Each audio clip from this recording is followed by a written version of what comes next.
बब्बालै हुनेवाला छ है आज चाहिँ। यो अलैँची हो, यहाँ देख्दै हुन्छ बोट।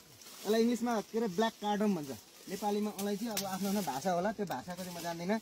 अब कसरी टिप्ने भन्ने कुरा अहिले सिजन हो अलैँचीको यहाँ हेर्नु, मुनि यो के थुप्रायो होइन। अब सुरुमा चाहिँ यो पोहोरको बोडो बोट हुन्छ, यो यसलाई यसरी ट्याक्क काटेर यसरी फाल्ने हो, यसरी हो। यो छुरीले होइन सिक्कल हुन्छ यसलाई फाल्ने, यसरी सट्टा फाल्ने चट्टसँगले। भिडियो अन्तिमसम्म हेर्नु होला। म तपाईँहरूलाई आज अलैँचीको बारेमा केही छोटो मिठो जानकारी दिने योजनामा छु। एकदम भिडियो बवाल हुनेवाला छ। अब यहाँनिर हेर्नु होला।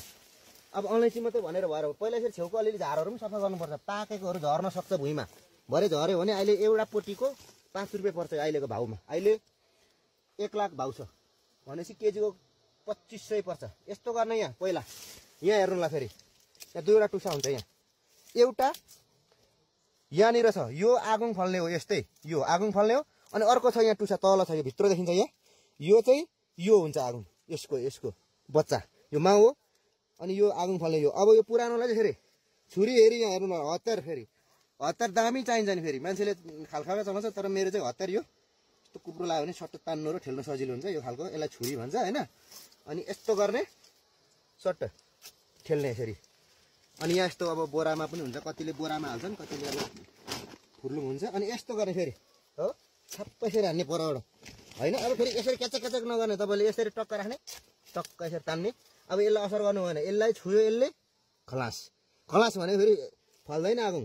अनि यो यता भएकोलाई यसरी तान्ने पनि हुन्छ, यसलाई यसरी अब अप्ठ्यारोमा पऱ्यो भने यसरी तान्ने, यस्तो छ यस्तो तानेर टक्क चुडाउनु। अनि यस्तोहरू केलाएर यसरी चट्ट यहाँ हेर्नु होला।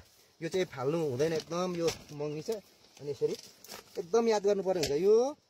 यसलाई चाहिँ हामीले साह्रो याद गर्नुपर्ने हुन्छ। यो चाहिँ आगुङ फाल्ने हो।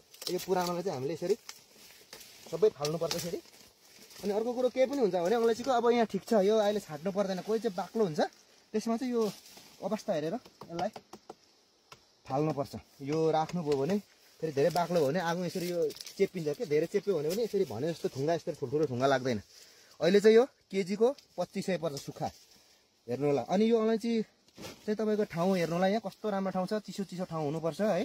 अनि अहिले खासै रुख हुनु हुँदैन, अहिले रुखमाथि कम रुख राख्नुपर्छ। अनि सकभर सकेसम्म मल अलिअलि गाईबस्तुको मलहरू हालिदिनु भने झनै राम्रो हुन्छ है।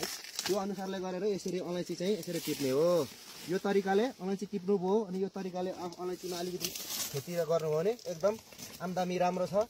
तर टिप्दाखेरि एकदम याद गर्नुहुन्छ, टिप्दाखेरि पुरानो बोट बाहेक अर्को बोटलाई एकदम याद गर्ने हो। यसरी छ्याप्पोरवटा ताकेर छ्याक्क हान्ने अनि तान्ने यसरी हो। लापरवाही गऱ्यो भने फेरि त्यो हुँदैन, त्यो केटाकेटी खेलाइ गऱ्यो भने हुँदैन। त्यो तरिकाले तपाईँले अलैँची लगाएर आम्दानी गर्नुभयो भने अहिले अलैँचीमा पैसा एकदम राम्रो छ।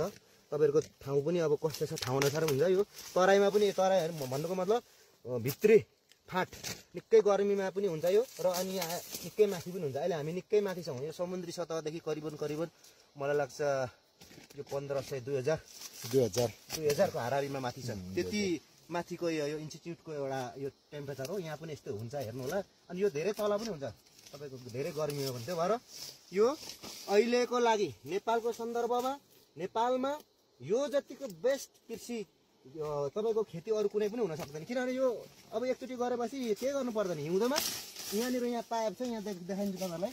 यस्तो पानी घुमाइदिने श्रृङ्खला यहाँ देख्दै हुनुहुन्छ माथि, यहाँ पानी लाउने हो, खोलाबाट यसरी पाइप ल्याउने हो, केही गर्नु पर्दैन यसलाई।